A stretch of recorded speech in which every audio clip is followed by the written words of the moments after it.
আসসালামু আলাইকুম রহমতুল্লাহি ওয়া চলে আসছি ওমানের খেজুরের মাজরায়। দেখতেছেন আমার পিছনে সারি সারি সিরিয়াল বাই সিরিয়াল খেজুরের গাছ রুকে দিয়েছে এবং খেজুর গাছগুলো যদি দেখেন খেজুর গাছগুলোতে এখন বর্তমানে খেজুরগুলো আসতেছে ছোট ছোট, একেবারে ছোট ছোট। এখন যেহেতু গরমকাল, গরমের সিজন, তো যত বেশি গরম আসবে তত খেজুরগুলো ধীরে ধীরে ধীরে ধীরে বড় হতে থাকবে এবং ফুল গরমে খেজুরগুলো পেকে যাবে। তো এখন যে খেজুর আসছে, প্রচুর পরিমাণ খেজুর, যেটা আসলে বলার মতন। এই গাছগুলো থেকে অনেক খেজুর ইতিমধ্যে কেটে কাঁচরাতে ফালাই দিতেছে। কারণ বেশি খাজুর গাছে যদি থাকে তাহলে খাজুরগুলো বড় হবে না এবং মিষ্টি হবে না, পুষ্টি হবে না, যার কারণে অনেক গাছ থেকে খাজুরগুলো আমরা যেটাকে বলি হেড়, বেশি হেড়গুলো কেটে কেটে ফালাই দেয়। তো দেখতেছেন কেমন লাগতেছে আজকের এই ভিডিওটি। আর পাশে বিল্ডিংয়ে কাজ করার জন্য আসছি। অনেক গরম, যার কারণে আসলে দেখা যাইতেছে না। এই দেওয়ালের পাশ পিছনে বাড়িতে কাজ করতে আসছি। তো সেই জন্য সুন্দর একটি প্লেস এবং ভিডিও বানানোর জন্য পারফেক্ট একটি জায়গা। তো আমি ইউটিউবে কাজ করতেছি নতুন করে।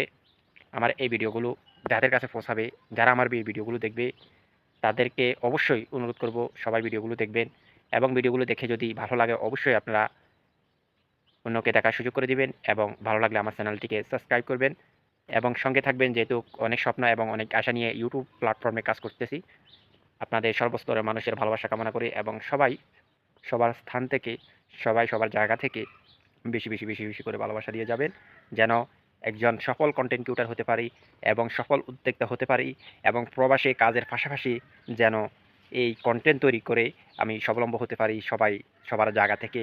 এবং ভালোবাসা দিয়ে যাবেন এবং দোয়া করবেন এবং সর্বস্তরের মানুষের কাছে আমি এটাই বলতে চাই।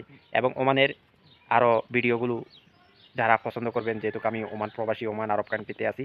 তো আমি এই আরব কান্ট্রিতে থাকা অবস্থা যেহেতু কাজ করতেছি আরব কান্ট্রিতে, তো যেই জায়গাতে একটু সময় পাবো, যে জায়গা থেকে আমি সময় পাবো এবং ওই জায়গা থেকে আমি ইনশাল্লাহ ভিডিও বানানোর চেষ্টা করব, ইউটিউবে আপলোড করব। এবং আমি ইউটিউবও কাজ করতেছি, ফেসবুকও কাজ করতেছি অনেক ব্যস্ততার মাঝে, কারণ প্রবাসী পরের চাকরি করার মাঝেও আমি যেহেতু এই প্ল্যাটফর্মগুলোর সাথে জড়িত আছি। কারণ এই প্ল্যাটফর্মগুলো এমন এক সময় আসবে যে এই প্ল্যাটফর্মগুলো আমাকে স্বাবলম্বী করবে। আমি এই প্রবাসে সারা জীবন থাকবো না, আমি এই প্রবাসে অল্প সময়ের জন্য আসছি। এই প্রবাসে থাকা অবস্থায় যদি আমি যে সময়গুলো পাই, অবসর সময়গুলো, এই সময়গুলো পাওয়ার কারণে যদি আমি চিন্তা করি যে আমি এই প্ল্যাটফর্মের সাথে জড়িত থাকবো, ইনশাল্লাহ এই প্ল্যাটফর্ম থেকে আমি একদিন স্বাবলম্বী হতে পারবো, আপনারা হতে পারবেন। এবং অতীতে অনেকেই স্বাবলম্বী হয়েছে এবং এটার অনেক রেকর্ড আছে, অনেক রেকর্ড আছে। তো যাই হোক, পরিশ্রম করলে আল্লাহ সুবহানাহু ওয়া তাআলা এই পরিশ্রমের ফল অনেক সুন্দরভাবেই দিবে ইনশাআল্লাহ এবং এই পরিশ্রমের ফল অনেক মিষ্টিই হবে। তো সবাই ভালো থাকবেন এবং সুস্থ থাকবেন। আল্লাহ হাফেজ। আসসালামু আলাইকুম রহমতুল্লাহি ওয়া বারাকাতুহু।